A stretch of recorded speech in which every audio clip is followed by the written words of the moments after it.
have to agree about one thing.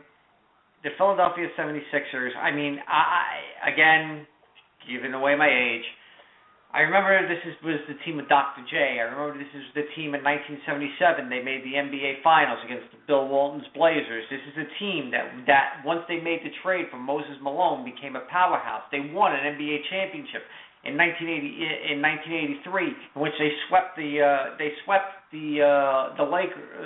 Lakers 4-0. This is a team that had Charles Barkley, went to a couple of conference finals.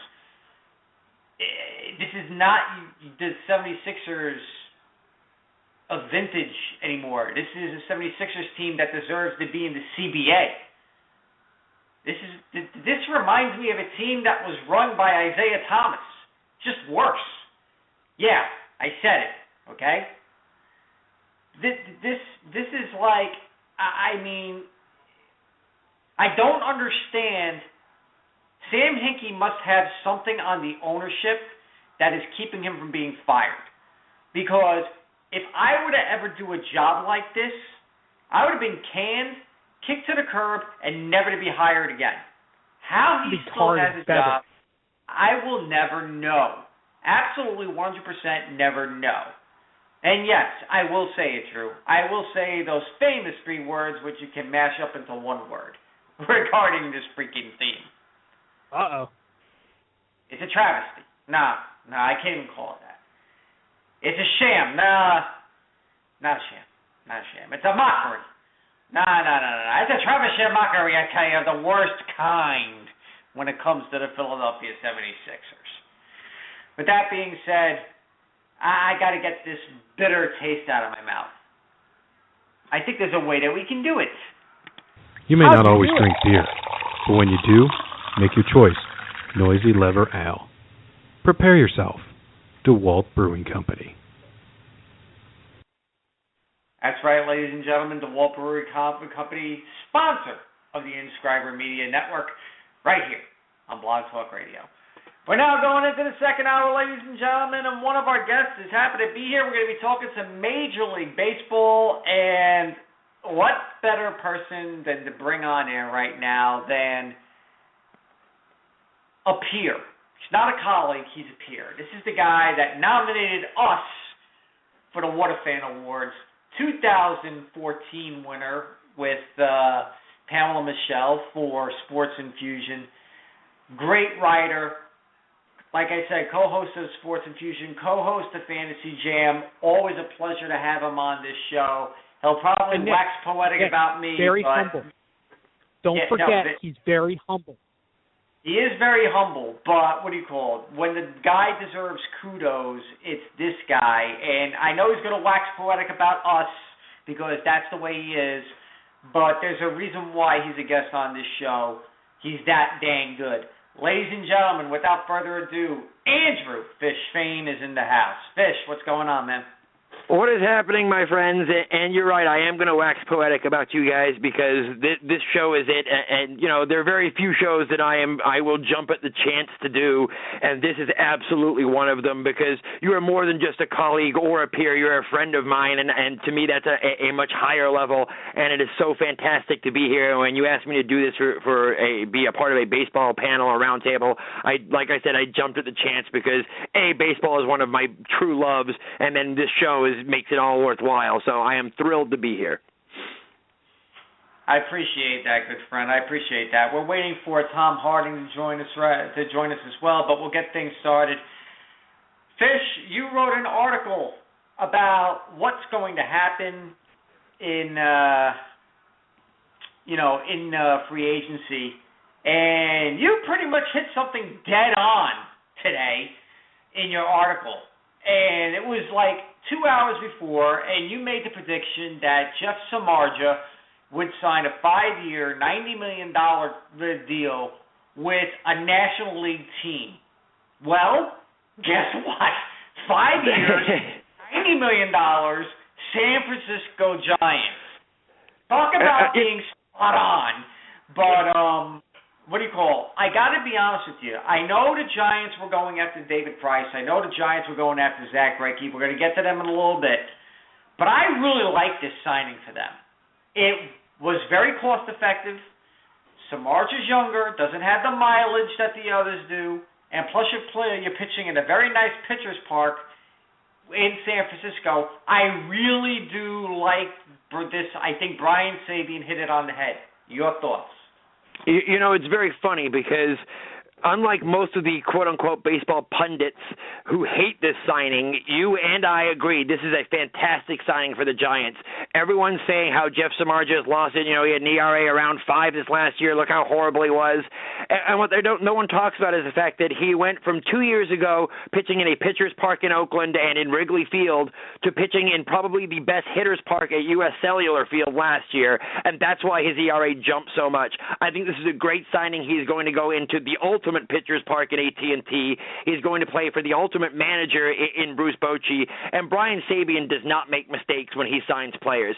Sabean and Bochy, as much as I hate them as a Dodger fan, are two of the best GM and manager combinations in baseball. This is a absolutely brilliant signing for them. It kills me to say that, but he is the perfect complement to a Madison Bumgarner to fit in right in that number 2 slot. And if they do go out and sign yet another pitcher, which is still a conversation for the Giants, he would fit in even better as a number 3, but him coming in as a number 2 is a great spot for him in San Francisco. And I got to be honest, it seems like San Francisco, every offseason, they have their battle plan, and even if they don't hit on plan A, plan B, they always have plan C, plan D, plan E, and they get the people that they want, which leads us to what plan A and plan B were. Now, I was the proponent of market correction. I really thought there was going to be market correction. There was a period of market correction in Major League Baseball, and that got completely thrown out of the window in the last week. Actually, in the last 3 days. First, let's talk David Price. 7 years, $217 million to sign with the Boston Red Sox. You hated this signing with such a passion that I really thought you were going to blow a gasket. Some pen to paper, you pretty much said, this is ridiculous, stupidity. This was an absolute Travis Sham mockery. Explain to the good people why you think this signing was awful for the Red Sox and awful for David Price as well. It was, and it wasn't, and believe it or not, it wasn't the amount of money because he could very well be worth that kind of money. He is an absolute ace. But the one place he did not want to go was to Boston, where left-handed pitchers will always have a tough time. He's always had a hard time when he has had the scrutiny on him, which has been in the postseason, because every other place he's pitched, whether it be Detroit, Toronto, or Tampa, the baseball press has never been a difficult place to be. In Boston, the scrutiny will be on him all the time from day one through the end of the season. He will not pitch well under that kind of pressure. He just never has, and that's been his big issue. As a lefty in Boston, it's going to get even worse for him. He was a perfect fit for a National League team. He would have been the best landing spot in San Francisco, even better than Samardzija. Him and Bumgarner as a 1-2 combination would have matched any combination that any team could have put out there, even if Greinke had re-signed in L.A. The fact that he had signed in Boston, I think, is going to be a huge mistake. I think they're going to regret it probably after 2 to 3 years, and it's going to be an absolute joke. And it's a problem that Boston continually has. They continually do this. They had finally gotten rid of all those bad contracts when they'd signed Crawford and Beckett and Adrian Gonzalez to those huge deals. They finally got all those off the books. It's like a guy who finally declares bankruptcy and clears his slate and then gets 5 credit cards and charges them right up. That's exactly what Boston just did again. Ooh. I couldn't agree with you more. But then after that, you think that credit card charge was bad. Wait till you get a load of what the Arizona Diamondbacks did. 6 years, $200 million for Zach Greinke. And I sat there when I saw that. I just sat back and I said, Mr. Greinke, hope you enjoy second or third place in the West year in, year out. Because to be honest with you, I think Arizona's been trending in the right direction. I just don't think they can pull it off. He's going to put up some great numbers like he normally does.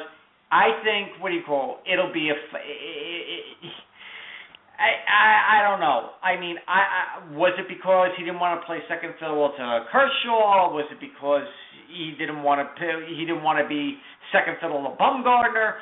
I'm starting to wonder if it was a little bit of a complex with Greinke, because it just struck me odd. Out of all the teams that you signed with, the Diamondbacks. It was a how can I put this? Part of the issue was he wasn't going to go back to the Dodgers. The biggest reason because him and Yasiel Puig do not like each other, and that has become a problem with the Dodgers, is people do not like Yasiel Puig, the way he is treated, because he is treated with kid gloves by upper management, and the way he behaves.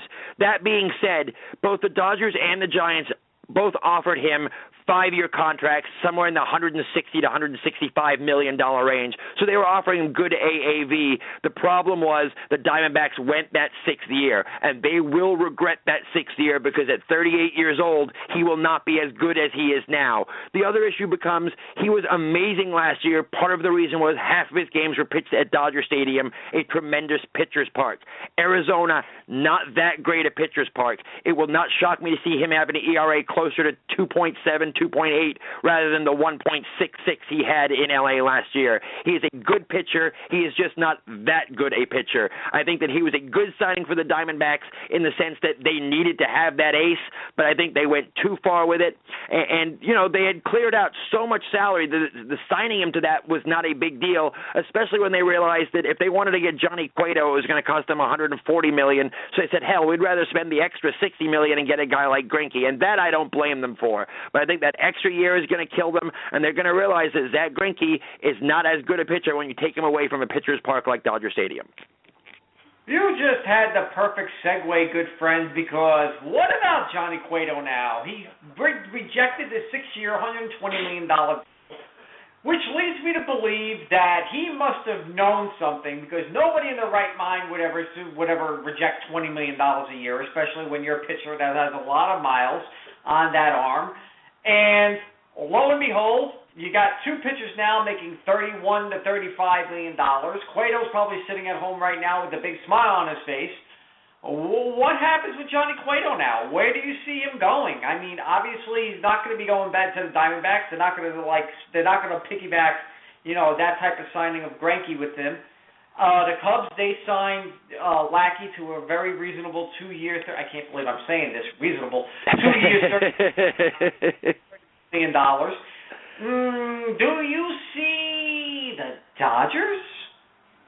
Actually, I do not see the Dodgers signing him. First of all, I think the first guy that Cueto has to actually thank is the Boston Red Sox and Rick Porcello for that really, really bad contract that he signed last year, because he's sitting here going, I'm better than Porcello, and Porcello's getting about $20 million a season, so I know I'm going to get more than that.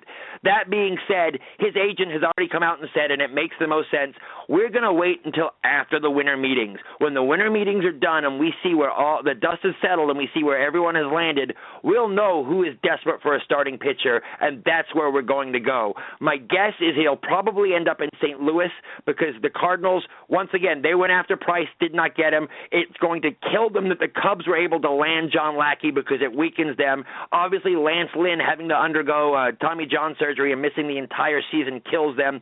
They are going to need a starting pitcher and need one desperately. They are probably going to end up signing Johnny Cueto, would be my guess. They've seen how well he pitches, being that he was in Cincinnati all those years. I think he will be a good fit in St. Louis. I think Mike Matheny can do some good things with him. I think he's going to end up there, but I think you're going to have to wait until after the winter meetings to see where he ends up. I think you're going to see guys' names like Shelby Miller. You're going to see names where they get dealt or not, like Sonny Gray and Chris Sale, all toss around the entire winter meetings. And when those guys, like I said, when that dust is settled and any trades that are going to be made have been made, Johnny Cueto will know where his best shot of landing is going to be. Now, I'm going to jump to the American League with the Tigers signing Jordan Zimmerman. This is another signing, 5 years, $110 million. You're going to put him now with Scherzer, with Verlander, Sanchez. They got the arms. The question is, do they have the bats? You would never think that a team with Miguel Cabrera would have that question, but you are spot on. I think Victor Martinez is still a free agent. They don't have him anymore. J.D. Martinez was a